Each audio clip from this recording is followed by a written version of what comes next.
Halo semuanya, jadi ini adalah bisa dibilang model terakhir yang akan kita pelajari.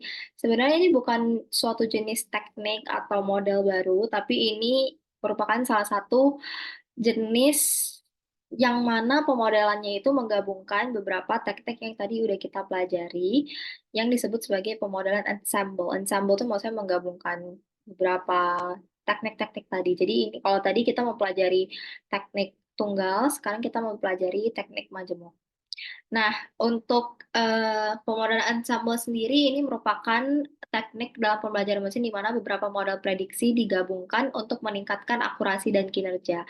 Karena tadi kan kita udah sempat belajar ya, setiap teknik atau model itu dia memiliki kelebihan dan kekurangannya masing-masing. Jadi dipercaya dengan menggabungkan beberapa model sekaligus itu dapat menutupi kekurangan yang ada dan dengan kelebihan yang dia punya. Ya, jadi kekurangan yang dia punya itu akan di cover sama kelebihan teknik lain gitu. Sedangkan kekurangan teknik lain ini akan di cover sama yang lain lagi gitu.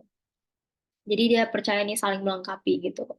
Nah, selanjutnya itu adalah kelebihan pemodelan ensemble. Pertama, akurasinya lebih tinggi. Of course, karena kita pakai banyak banget model dan teknik, jadi ini pasti lebih pasti banget gitu. Hasilnya udah lebih, akurasinya udah tinggi. Kemudian selanjutnya generalisasinya juga lebih bagus karena jadi meskipun dia data misalnya di data latih dia belum pernah nih melihat dia belum familiar sama data. Di data latih misalnya sebelumnya dia belum pernah belajar data tersebut, tapi pas di data uji atau di data beneran itu beneran ada data yang dia nggak familiar. Jadi di data latih sebelumnya nggak ada yang mirip kayak gitu. Nah, dia generalisasinya akan jauh lebih bagus. Dia tetap bakal dapat mengidentifikasi eh, data uji ini meskipun di data latih sebelumnya belum ada data yang persis seperti itu. Jadi itu bagusnya model ini ya. Kemudian terakhir ada pengurangan overfitting. Jadi overfitting tadi apa? Overfitting adalah ketika hasil modelnya cuma bagus untuk data latih tapi data ujinya jelek. Ya, karena harusnya kalau pemodelan ensemble, dia lebih akurasinya lebih tinggi, dia juga bisa generalisasi, pasti hasil data ujinya juga bagus. Gitu. Modal untuk data ujinya jadi lebih bagus. Nah, untuk pemodelan ensemble itu ada beberapa jenis. Yang pertama itu ada bagging, we're having boosting, stacking, and also fusi informasi. Ya, tiba-tiba di bahasa Indonesia sendiri, jadi information fusion. Oke, jadi yang pertama itu ada bagging. Bagging itu adalah jadi ada beberapa model, nanti mereka akan berlatih pada beberapa bagian data yang kecil-kecil yang berbeda. Ya, jadi beberapa model ini akan berlatih di data-data atau subset-subset kecil itu. Kemudian nanti hasil prediksi akhirnya itu berupa apa? Yaitu voting atau rata-rata dari model itu. Jadi kayak misal kebanyakan tuh gimana bilangnya? Berarti kita, oh berarti hasil keseluruhannya berarti itu. Gitu. Karena rata-rata atau kebanyakan hasil modelnya hasilnya itu gitu ya. Jadi kita lihatnya yang nilai modusnya atau yang paling banyaknya atau rata-rata dari model tersebut. Kelebihannya yang pertama mengurangi overfitting, kedua meningkatkan kestabilan model. Kekurangannya sendiri memerlukan waktu yang lebih banyak ya karena dia juga ngetesnya di subset yang berbeda. Terus juga modelnya juga banyak, terus kita harus nge-compare lagi pasti waktunya lebih banyak. Terus tidak selalu lebih baik jika data tidak bervariasi. Jadi kalau datanya itu aja sebenarnya ya sama-sama aja gitu. Jadi ada baiknya kalau datanya lebih bervariasi. Kemudian contoh algoritmanya adalah random forest.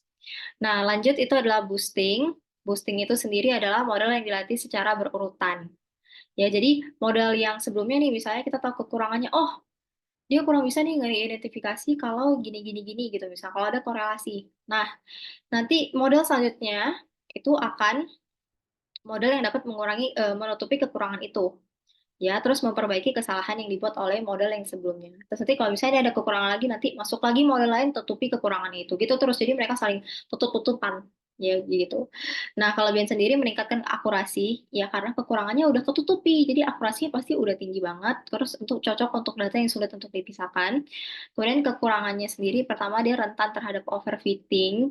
Ya, kenapa? Karena dia udah terlalu kompleks. Ya, jadi kok kenapa bisa terjadi overfitting? Karena modelnya sudah terlalu kompleks. Jadi sebenarnya ada baiknya model tuh nggak terlalu kompleks banget, terlalu terlalu kompleks itu jadinya overfitting, bisa overfitting. Jadi ada baiknya disederhanakan.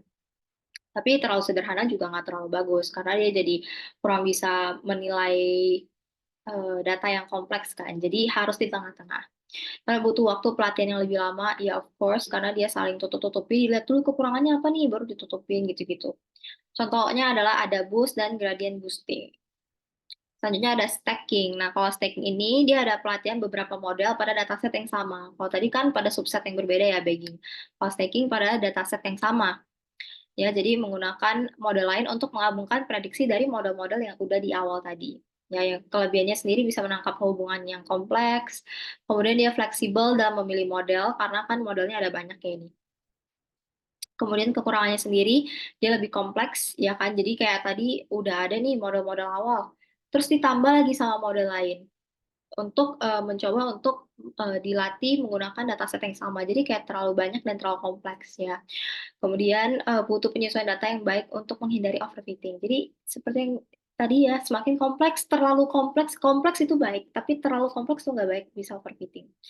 Contoh algoritma sih sebenarnya nggak ada ya algoritma yang kayak misalnya spesifik ini stacking nih nggak ada, gitu ya. eh Biasanya kayak ya udah misalnya kita tambahin modal apa nih atau kita tambahin teknik apa nih sebagai modal tambahan.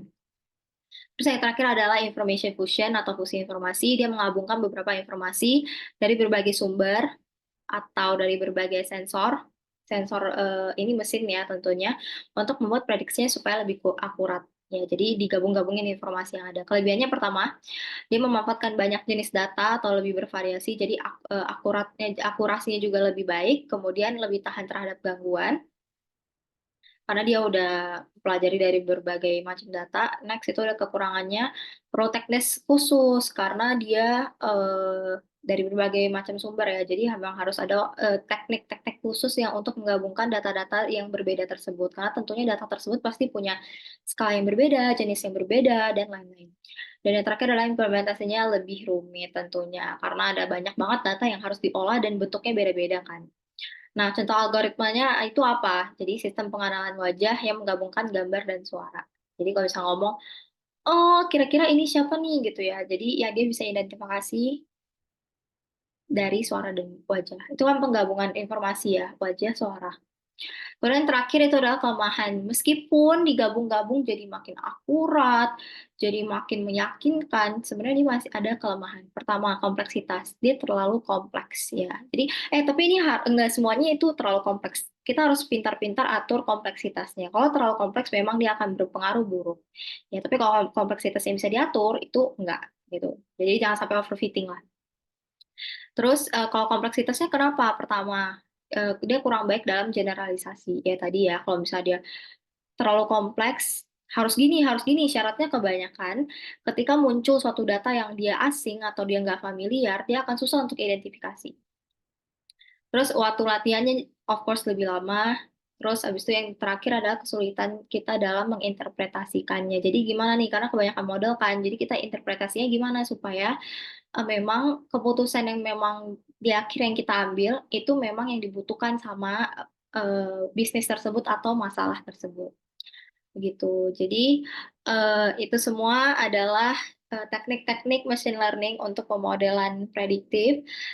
Semoga apa yang kita pelajari dari video-video ini dapat berguna atau diterapkan, karena ini masih konsep-konsepnya. Jika teman-teman pengen coba-coba, juga bisa coba-coba banyak software ya sekarang yang bisa dipakai buat penerapan teknik-teknik tadi yang udah kita pelajari. Nah, sekian terima kasih teman-teman. Jangan lupa untuk cek video setelah ini karena masih banyak lagi video-video dengan bab-bab apa namanya bagian-bagian menarik ya, topik-topik menarik lainnya. Karena setelah ini juga ada yang menarik yaitu deep learning. Ya, deep learning itu apa? Deep learning itu adalah lanjutan tadi yang neural network. Ya, jadi deep learning itu mempelajari lebih lanjut lagi terkait si neural network tadi. Tadi neural network itu sebenarnya kita masih bahasnya masih sedikit. Jadi nanti kita akan mempelajari yang lebih dalam lagi di video setelah ini oleh rekan saya. Sekian, terima kasih sudah menonton. Jangan lupa untuk terus menonton topik-topik berikutnya. Bye-bye.